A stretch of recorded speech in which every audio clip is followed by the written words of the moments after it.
on that culture of settlement and friendship and camaraderie, so that even if you had a disagreement with somebody today, tomorrow you forget about it and you greet the person good morning and life goes on.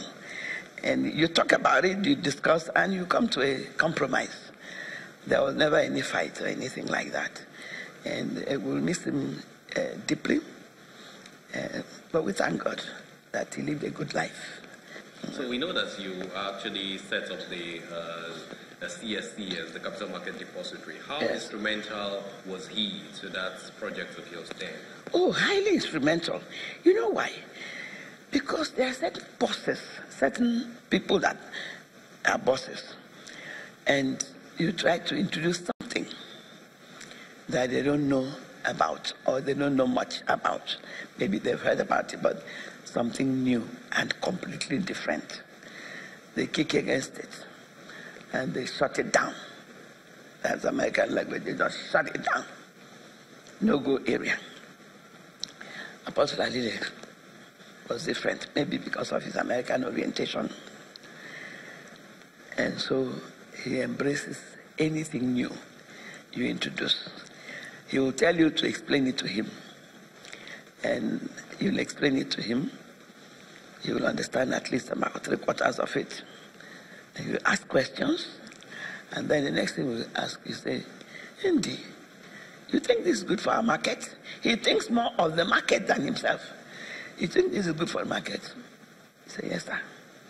And you say, oh, what about the shareholders? The people who actually own the market? And then the stockbrokers who are going to implement it. You think they'll buy into it? And I say, yes, I believe so. I talked to a few of them. And you say, who did you talk to? I said, okay. Then you say, go back. Talk to this one. Talk to that one. Explain to this one.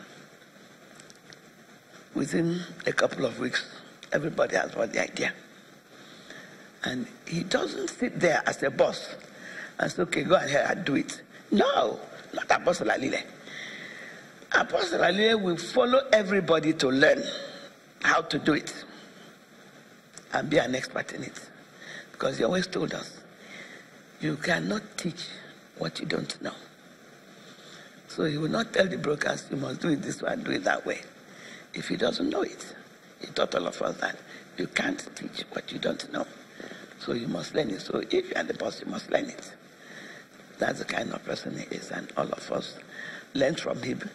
He learned a little from us too. He never thought because he was the boss, he knows it all, and nobody can bring new ideas.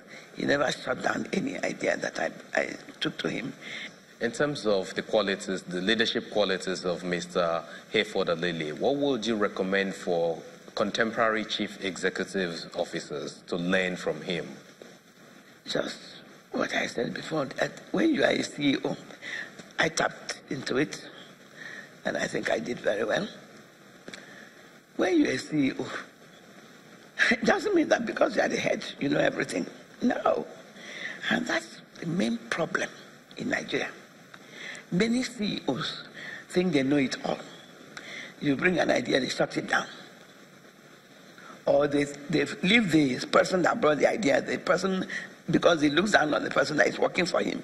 He goes outside, brings somebody else, and tells you to teach the person the idea. I mean, it doesn't work that way. But, you know, Apostle Alile also did his master's in the US. So, you see, the education in the US opens up your mind and makes you a good chief executive or a good supervisor. Everybody cannot be chief executive. So he wouldn't shut you down. He will listen carefully. You explain this innovation. He will ask 2-3 questions. He will tell you it's a good idea. However, if we bend this way a little, it may be a better idea. He won't shut it down. He will say, let's try it. It sounds good to me. Let's try it. If it doesn't work, he'll call you back and say, this one won't fly. It's not going down well. For the market, not for himself. He say, this one is too advanced. for this period of our development. Let's wait another couple of years to introduce it. So you don't feel bad. And he will remind you 2-3 years down the line. He said, hey, Indy, oh, hey, Ikus, oh, hey, Ogiri, late Chief Ogiri. You call you by your first name, of course, but on a first name basis. I said, that idea you had a couple of years ago, what was it again? And they tell him, I think this is the time for it now. I think the market is mature enough for it now. And that's it. And he will make sure that he learns it first. And he also shares his own ideas. He doesn't come and say, I'm the boss. Do this, do that, do that, do that this way. No. He will tell everybody, time for a boardroom. We go into the council room. We call it a boardroom, council room. He will just tell his PA, Mrs. Ido, to call a couple of us to the boardroom. And we go. And he says, you know, some time ago, and this said this, or Henry said this, or this person said that. I thought about it, and I think we should try it. Or if it was his own idea, he would say, oh, Indy, call us by our first names. I floated this idea a couple of years ago, or a couple of months ago.